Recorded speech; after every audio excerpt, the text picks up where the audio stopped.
Hell, the infernal realm of fire and punishment, the final resting place of doomed souls. It is the greatest vision of absolute despair ever committed to paper. But what if you had a map? What if you had the ultimate visitor's guide to this pit of despair? A guide that took you through suffering cities of unimaginable pain, past icy chasms housing history's worst offenders, and down to the very core where the ultimate betrayer awaits? Today, on Nocturne Demonology, we are taking that journey. We are descending through the 9 concentric circles of hell, as described by the exiled poet Dante Alighieri. In his masterpiece, the Inferno, we will uncover not just the punishments, but the shocking secrets Dante buried within his poem, the personal vendettas, the political rivals, and the deep theological meaning that makes this more than just a scary story. Pay close attention. The further down we go, the more unforgivable the crime, and the more horrific the punishment. The Descent. Our story begins in a dark forest, where Dante finds himself lost both literally and figuratively. He is disoriented by life's twists and turns, blocked by 3 beasts, a leopard, a lion, and a wolf. He retreats into the gloom until he encounters the ghost of Virgil, the long-dead Roman poet and one of Dante's greatest inspirations. Virgil has been sent by Beatrice, Dante's beloved, who is worried about his soul. Virgil guides Dante to hell's gloomy gates. Inscribed above the entrance are the immortal lines: "Abandon all hope, ye who enter here. Ignore the ominous warning."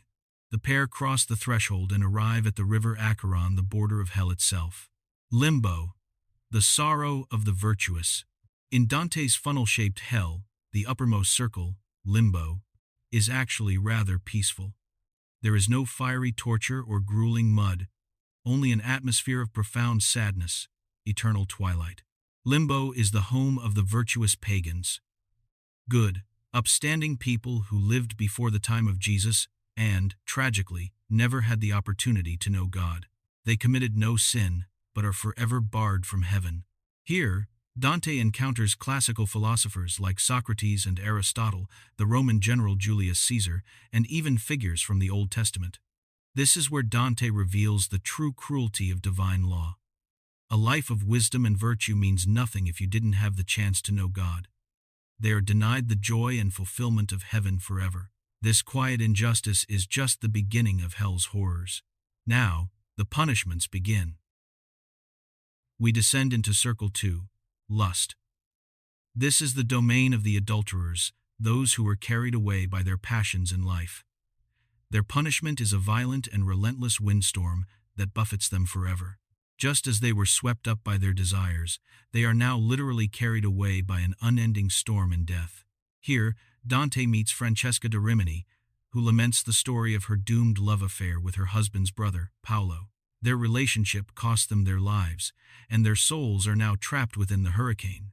It is so heartbreaking that Dante, the narrator, faints out of pity.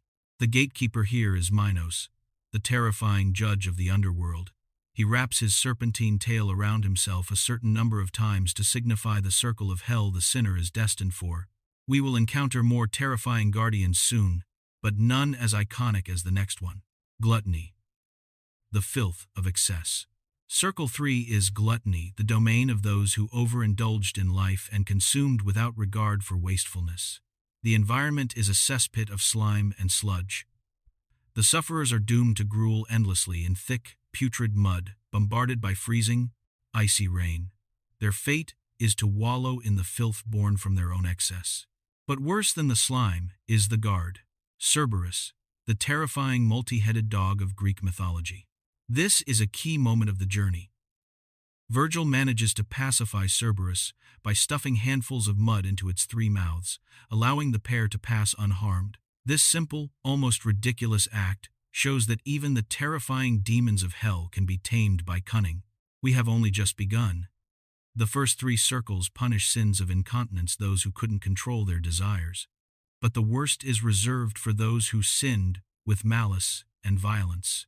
Before we continue this gruesome descent, if you are finding this ultimate guide helpful, please take a second to hit that like button and subscribe to Nocturne Demonology.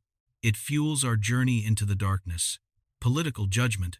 It's easy to think of Inferno as purely religious. But Dante, the man, was an exiled poet, betrayed by his rivals in Florence. He was filled with bitterness. As we go deeper, you'll see that Dante used his map of hell not just for divine judgment, but for personal vengeance. Greed, the futile struggle. Circle 4 is greed. This is not to be confused with gluttony, which is reckless consumption. Greed is an obsession with wealth, through hoarding or wasteful extravagance. The damned souls here are condemned to a futile, eternal struggle. They are forced to roll massive boulders into one another in an endless cycle of conflict. The twist. Among their ranks, Dante tells us, are many members of the church and clergymen. These were the men who used their positions to amass wealth through church donations rather than serving their flock. Dante makes it clear. No one is spared from hell's judgment, especially those whom the poet himself disliked. This circle is a direct statement by Dante that religious figures are just as corruptible, if not more, than common sinners. Our journey brings us to Circle 5, wrath. This is where the anger boils over, literally, in the putrid, necrotic water of the river Styx. Two distinct punishments await. The overly angry. They are perpetually fighting on the surface of the river, wrestling and tearing at each other in the thick mud and slime. The sullen and slothful. Those who suppressed their anger in life, allowing it to fester and consume them, lie beneath the surface. Their poetic punishment is to be eternally drowning in their own rage. In this circle, Dante encounters someone tragically familiar. Filippo Argenti, a former political rival from Florence. Argenti tries to stop them, but Dante, with a sense of dark vindication, watches as the damned souls tear the man apart. Dante revels in the suffering. This moment reveals Dante's human, flawed nature. Even on a divine journey, personal bitterness remains. Heresy, the city of Dis. We approach the very capital of hell, the city of Dis. This is a sprawling, gloomy metropolis of pain and misery. Its crooked spires are illuminated by unholy fire. The inhabitants of Circle 6 are the heretics, those who rejected the fundamental teachings of the Church, particularly the immortality of the soul. Their punishment? Eternal imprisonment in flaming tombs, giant stone coffins where the fires of their heresy consume them forever. Dante and Virgil wander among the tombs. Dante, unsurprisingly, recognizes many of his other rivals among the condemned. He even pauses to engage in a light political debate with one of them, before moving on. This entire city serves as Dante's statement, and that deserves the hottest, most inescapable fire. The sins of malice. Voiceover. We are now entering the lower, darker tiers of hell, reserved for sins of malice, spite, and ill will. These are the sins committed not in the heat of passion, but with cold, calculated intent. Violence. The threefold crime. Voiceover. Circle 7 is violence. This is not the same as wrath. Wrath is the emotion. Violence is the calculated action. Because violence can take many forms, this realm is split into 3 distinct, gruesome rings. Violence against neighbors, others. Those who committed violence against other people, murderers, tyrants, are submerged in the boiling blood of the river Phlegethon. Demonic centaurs patrol the shores, raining arrows upon anyone who tries to rise above the surface. Violence against self. Those who harm themselves, the suicides, are transformed into twisted, gnarled trees. The harpies feast on their leaves, causing them perpetual agony. The only way the tree souls can speak is when a branch is broken. Violence against God. Blasphemy. The last ring punishes those who harmed God through blasphemy or other acts of sacrilege. They are cast into a burning plain, scorched by heated sand and torrents of fire falling from the sky. Dante and Virgil press on. It is here that the poet realizes the sheer scale of torment reserved for calculated malice. The punishment is not random.